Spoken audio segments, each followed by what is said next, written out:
Buying a home in Georgia? Before you sign on the dotted line, you need to know the truth about HOAs. While they can protect property values and give you nice amenities, they can also hit you with surprise fees, endless restrictions, and headaches that can turn your dream neighborhood into a nightmare. So today I'm breaking down the biggest HOA red flags you need to watch out for in Georgia.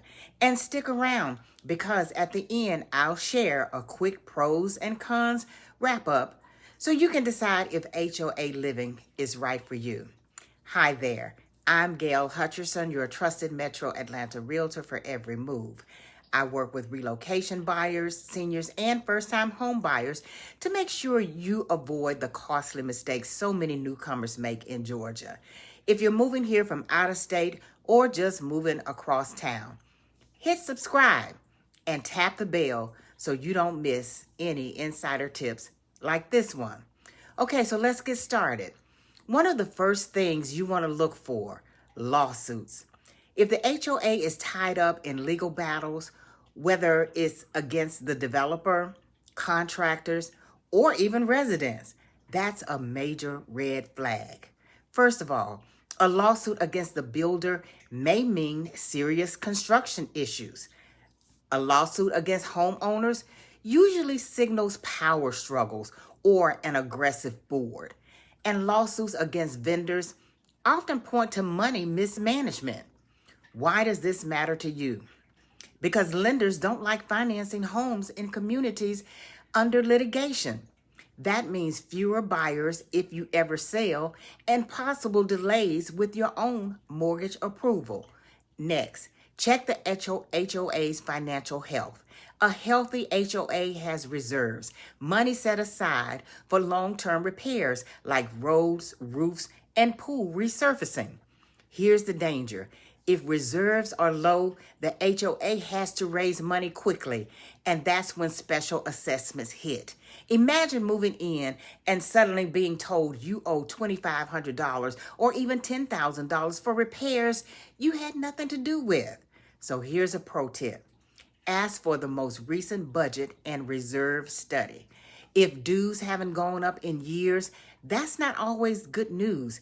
It may mean the HOA is avoiding necessary increases and kicking the can down the road. Here's something a lot of relocation buyers don't realize. Sometimes it's not that you fail financing, it's the HOA itself. Certain loan types require lenders to take a deep dive into the HOA's financial health before they'll approve your mortgage. Conventional loans backed by Fannie Mae and Freddie Mac require at least 10% of the HOA's annual budget goes into reserves. If it doesn't, your loan may not get approved. FHA loans only work if the condo or community is on the FHA approved list. That means HUD has already reviewed the HOA's reserves, insurance, and any lawsuits. The other thing, VA loans work the same way. The community has to be VA approved, and lenders will make sure the HOA is financially stable. So even if you have great credit and income, if the HOA is struggling, low reserves, pending lawsuits, or unstable dues, your lender can say, sorry, this property doesn't qualify. This is a huge red flag because it can derail your purchase at the very last minute. Always ask upfront if the community is approved for FHA or VA loans. And for conventional buyers, make sure the HOA is financially healthy. Even if reserves look solid, pay attention to how dues are trending. Have HOA fees gone up every year? Are there big spikes without clear explanations? Does the HOA rely too heavily on fines to cover expenses? Consistent, predictable dues are normal, but dramatic increases or loss of fine revenue can signal poor planning or a board that leans on punishment instead of good management. HOAs exist to maintain order and protect values, but some rules are downright shocking to out-of-state buyers. No parking work vans, RVs, or boats, even in your own driveway. Restrictions on paint colors, window treatments, or even holiday decorations. Some limit the number of pets, the type of fencing, and even how high your grass can grow.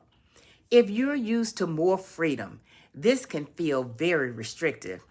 Now, on the flip side, rules about landscaping and property upkeep can help keep a community looking sharp. The key is knowing if their rules match your lifestyle before you buy. Another major red flag, poor communication. If the HOA board doesn't send out regular updates, makes it difficult to access meeting notes, or ignores homeowner concerns, that's a bad sign. A well-run HOA should be transparent about budgets and decisions. They should respond quickly to resident questions, enforce rules fairly and consistently. If you notice neighbors frustrated with the board, neglected amenities, or broken promises, think twice.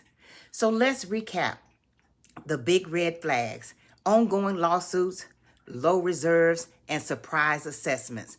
Loan approvals denied because of HOA financials, rising unstable dues, overly restrictive rules, poor communication, and bad management.